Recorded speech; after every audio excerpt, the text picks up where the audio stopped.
एक बार की बात है। एक शहर में एक लड़का रहता था। स्कूल से आने के बाद वह अपने पिता के साथ काम पर जाया करता।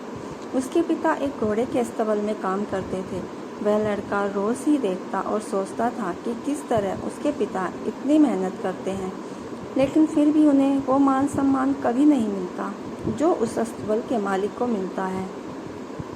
वो रोज़ देखता था कि किस तरह उस अस्तबल का मालिक समाज में खूब इज्जत पाता है।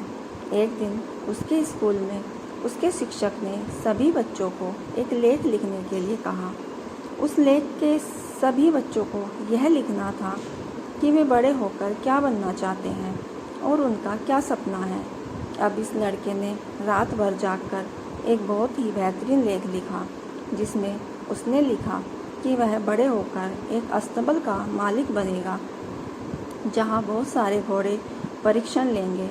और आगे अपने सपनों को पूरा विस्तार से बताते हुए उसने 200 एकड़ के अपने सपने वाले रेंच की फ़ोटो भी बना दी। अगले दिन उसने पूरे मन से अपना लेख शिक्षक को दे दिया। शिक्षक ने सभी कॉपियां जांचने के बाद परिणाम सुनाया और उस लड़के के लेख के लिए कोई भी मार्क्स नहीं दिए और उसकी कॉपी में बड़े अक्षरों से फेल लिख दिया। अब लड़का टीचर के पास गया और पूछा, आपने मुझे मार्क्स नहीं दिए और फेल क्यों कर दिया? टीचर ने कहा, अगर तुम भी बाकी बच्चों की तरह छोटा मोटा लेख लिख लाते तो तुम पास हो जाते, लेकिन तुमने जो लिखा वो पूरी तरह से असंभव है। तुम लोगों के पास कुछ नहीं है, इसलिए जो तुमने लिखा है ऐसा संभव ही नहीं हो सकता। तुम चाहो तो मैं तुम्हें एक और मौका देता हूँ।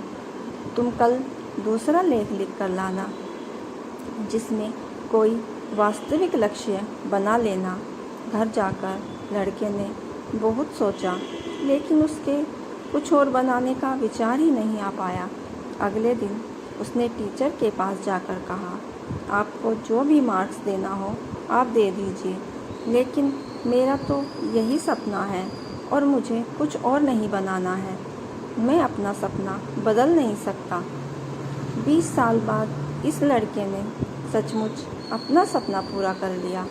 इस कहानी से हमें यह समझ लेना चाहिए कि अगर हम कुछ करने की ठान लें और बिना विचलित हुए पूरे मन से उस लक्ष्य को पाने में अपना ध्यान लगा दें, तो हमें अपना सपना पूरा करने से कोई भी नहीं रोक सकता।